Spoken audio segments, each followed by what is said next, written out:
Speaker, her name is Michelle Minton. Minton was born in Pennsylvania and just outside of Philadelphia.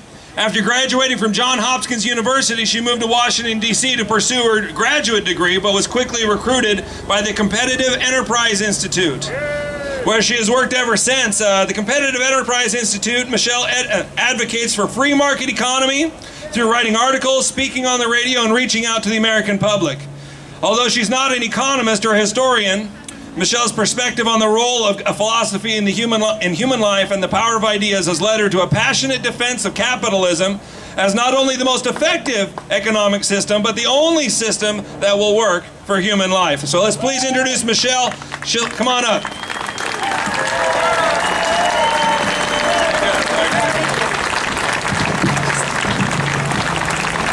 How's everybody feeling?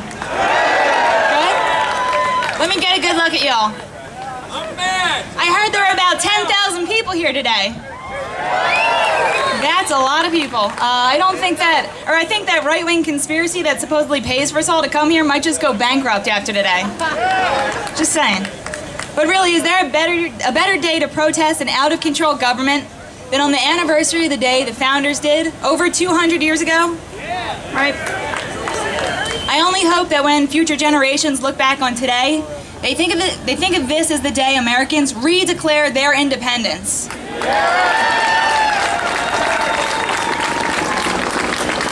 But in order to make such a declaration, we really need to understand what it means to be independent, the same way the founders did.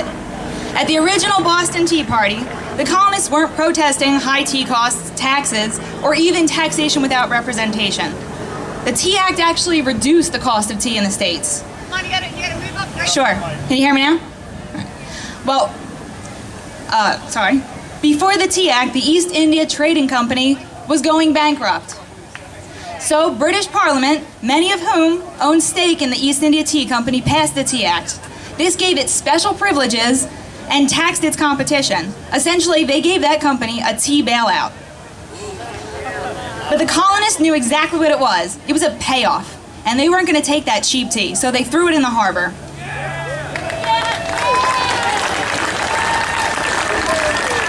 Now, they weren't resisting taxes or government spending or even government intervention. Not just those things. They rejected the very idea that government's proper role in our life is as master to slaves who only live and exist by its allowance. No, the Founding Fathers said. They didn't see themselves as cattle or slaves, needing permission to live from any man or any government. But they weren't just fighting against something. They were fighting for something.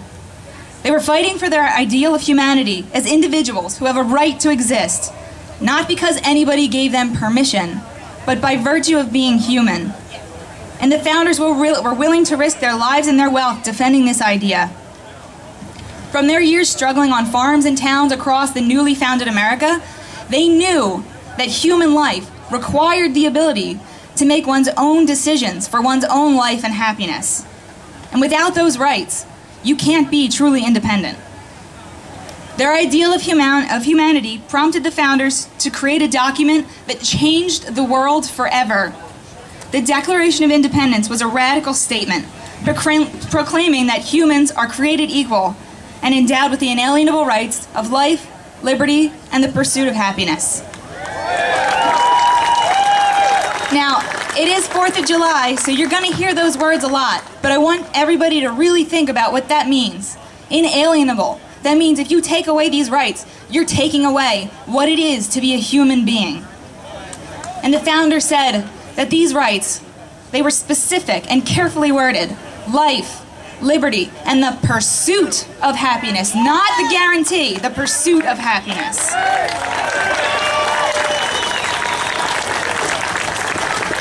They also said in that declaration that the only reason governments are instituted among men is to protect these rights.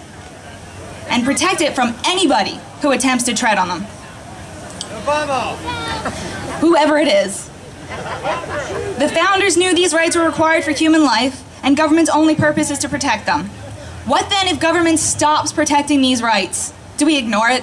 No! Do we live as slaves under somebody's rule? No! Or do we do something about it? Yes! When the founders looked around them, they saw what I see today. Mothers and fathers, businessmen, builders, everybody struggling with their own individual challenges and achieving their own individual successes. They didn't see a grouping of children, weak and begging, in need of a Mother England or an Uncle Sam to tell them how to lead their lives. All they needed was freedom, and they were going to take nothing less.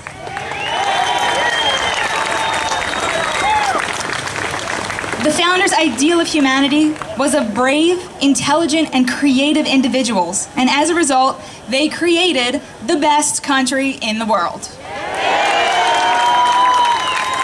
Now, when I say that, I'm not being nationalistic. America was the only country that recognized that the only basis for a just society is individual rights. The only country. And this shining beacon of liberty attracted the brightest minds and most industrious people from around the globe. And as a result, America became the leader in technology, medicine, and business. Now, something has definitely changed in the last 200 plus years. We all know that. While in some ways, we have moved closer to the principles put down in the Declaration, abolished slavery, gave women the vote, did away with Jim Crow laws, we have also moved far, very far, away from the idea that government's only role is to protect individual rights. But as Andrew touched on, this didn't happen overnight. It happened by a slow chipping away, chipping at ideals the founders put down in the Declaration. Whenever somebody asked government to give them anything other than their liberty, that's when it happened. Because nothing is free. In order for the government to first give you something, anything, it must take it from somebody else.